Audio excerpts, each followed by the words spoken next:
예, 우선 부양 의무자 기준이 폐지가 된다는 말씀을 많이 들어보셨을 텐데요. 시행 이후로 차량 기준이 처음으로 완화된 것 같습니다. 선정 기준도 올라간다는 말씀이겠죠. 생계급여 같은 경우에는 금액이 넉넉해질 겁니다. 지금보다는요. 안녕하십니까 여러분, 복지맨 웅스. 안녕하세요. 복지금 공수입니다. 자, 오늘은 특별한 분과 반갑습니다. 한번 같이 하게 됐는데요. 이번에는 내년도 이제 바뀐 2021년 기초생활보장수급제도 어떤 것이 달라졌는지 설명을 드리려고 합니다. 이제 뭐가 달라졌나 주요 사항부터 차근히 설명드리겠습니다. 예, 우선 부양 의무자 기준이 폐지가 된다는 말씀을 많이 들어보셨을 텐데요. 그것부터 설명을 드리겠습니다. 우선 내년 2021년부터는 65세 이상의 노인이 있으시거나 아니면 한부모 가정이신 분들은 부양 의무자 기준이 완화가 되십니다. 자, 그리고 내후년인 2022년에는 그 외에 생계가 곤란하신 가구이신 분들도 부양 의무자 기준이 매우 완화될 것으로 보이는데요. 그리고 제가 폐지가 아닌 완화라고 설명을 드리는 이유가 있습니다. 아직 부양의무자 완전 폐지가 아니네요. 예, 완전 폐지는 아닌데요. 예, 그 이유는요. 서류 조사는 아마 계속될 겁니다. 서류는 신청을 받을 것으로 예상이 되고요. 왜냐하면 고소득자이시거나 재산이 많으신 부양 의무자분들은 저희가 계속 조사를 하는데요. 고소득 기준은 연소득 1억, 그리고 재산이 많은 기준은 9억 정도가 됩니다. 하긴 소득이나 재산이 많다면 부양의무자 기준 적용 제외시키는 건 이치에 맞지 않는 것 같아요. 예, 그렇습니다. 그리고요, 2022년쯤에 의료급여 기준도 완화될 예정인데요. 부양 의무자 가구가 기초연금을 수급 중이시라면 부양 의무자 기준에 적용이 제외될 예정이라고 계획 중에 있습니다. 예, 이 점 참고하시면 좋을 것 같습니다. 자, 그리고 이제 차량 때문에 어렵다, 안 된다고 안내 받으셨던 분들 주목해 주세요. 제가 알기로는 기초생활보장수급제도 시행 이후로 차량 기준이 처음으로 완화된 것 같습니다. 아, 그래요? 예, 어떻게 달라졌냐면요. 예, 생계의료급여 수급자이신 분들은 아마 차량 기준이 일단 장애인, 유공자는 제외하고요. 예, 일반 가구이신 분들은 1600cc 미만의 10년 이상 된 자동차면 재산으로 간주가 되는데요. 네, 이 부분은 그대로 유지가 되겠지만 10년 이상이 안 되어도 중고가액이 150만 원에서 200만 원으로 조금 증가가 되었고요. 자, 그리고 주거교육급여는 배기량이 조금 향상이 되었습니다. 여태까지 생계의료급여 기준과 똑같았거든요. 1600cc 미만의 10년 이상 된 차량이었는데요.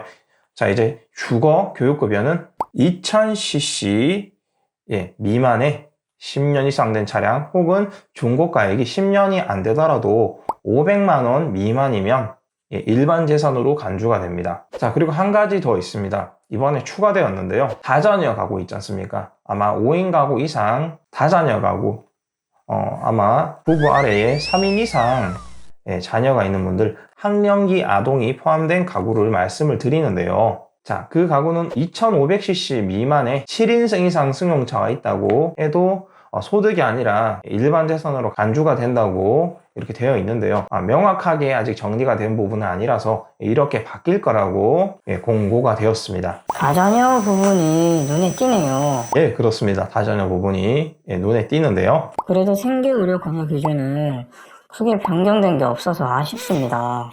그렇죠. 생계의료급여 부분은 중고가액 외에는 크게 변한 게 없긴 합니다만 이렇게 변화를 이렇게 둔다는 건 긍정적인 신호 같습니다. 기초생활보장 수급 기준이 되는 기준중위소득의 지표가 변경이 되었습니다. 지표가 변경되면 무엇이 달라지나요? 예, 이게 무슨 뜻이냐면요. 기준중위소득의 지표가 여태까지 가계동향조사였는데요. 이제 가계금융조사로 기준이 변경이 되고요. 쉽게 말씀드려서 기준 근거가 높아집니다. 예, 기준 근거가 높아지면 선정 기준도 올라간다는 말씀이겠죠. 선정 기준도 올라가면 생계급여 같은 경우에는 금액이 넉넉해질 겁니다. 지금보다는요. 자, 그런데 다만 현재의 기준과 새 기준의 격차가 크기 때문에 아마 6년간 격차 해소를 위해서 서서히 변경을 할 것으로 계획 중에 있습니다. 6년이면 조금 긴 것 같은데. 네. 그래도 좋아진다고 하니 좀 기다려 보겠습니다. 자, 그리고요.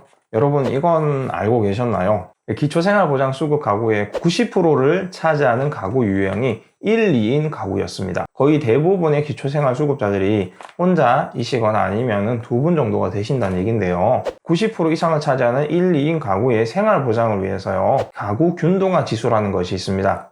자, 그걸 완화해서 1, 2인 가구의 생활보장성을 조금 더 높일 것으로 예상이 되고요. 설명해 주셨는데 1, 2인 가구 균등화 지수라니 말이 좀 어려워요. 예, 그렇습니다. 그래서 1, 2인 가구를 챙겨주신다고 하니 차츰 나아지겠죠? 네, 그 외에도요, 병원 가셨을 때 비급여 항목 때문에 많이 부담되셨잖아요. MRI라든지 엑스레이라든지 이 부분들을 급여로 전환해서 여러분들의 건강을 위해서 의료급여 적용 부분도 개편 확대 예정 중이고요. 아픈 분들이 빨리 혜택을 받으셨으면 좋겠어요. 예, 그렇습니다. 몸이 아프신 분들이 혜택을 더 많이 받으셨으면 좋겠고요. 그리고 주거급여 부분도 2022년까지 월세나 임대료를 90% 정도 시장 수준으로 맞출 계획이라고 합니다. 단계적으로 증액될 예정으로고요. 그리고 주거급여도 분리 지급이 가능해질 예정입니다. 뉴스 보신 분들은 아실 텐데요. 주거급여를 한 집 한 가구에 나누어져 있다면 각각 받을 수 있는 방향으로 추진 중에 있습니다.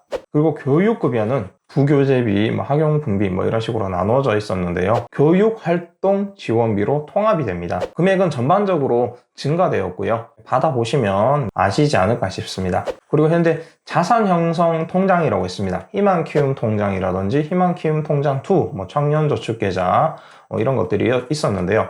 여러 개로 나누어져 있던 이 자산형성 지원 프로그램들을 5개에서 2가지로 통합을 할 예정입니다. 2가지로 통합이 된다는 내용이 있고요.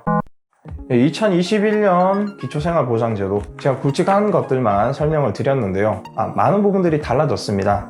좀 더 나아질 것이라고 보고요. 오늘 어떠셨나요, 곰스님? 2021년에 많이 변경되는 제도 알게 되어서 유익한 시간이었습니다. 유익한 시간이 되셨다니 재밌었습니다. 궁금해하시는 우리 곰스님과 함께 하니까 설명이 좀 더 잘 되지 않았나 싶고요. 여러분들 건강 유의하시고요. 다음에 다시 찾아뵙도록 하겠습니다. 감사합니다.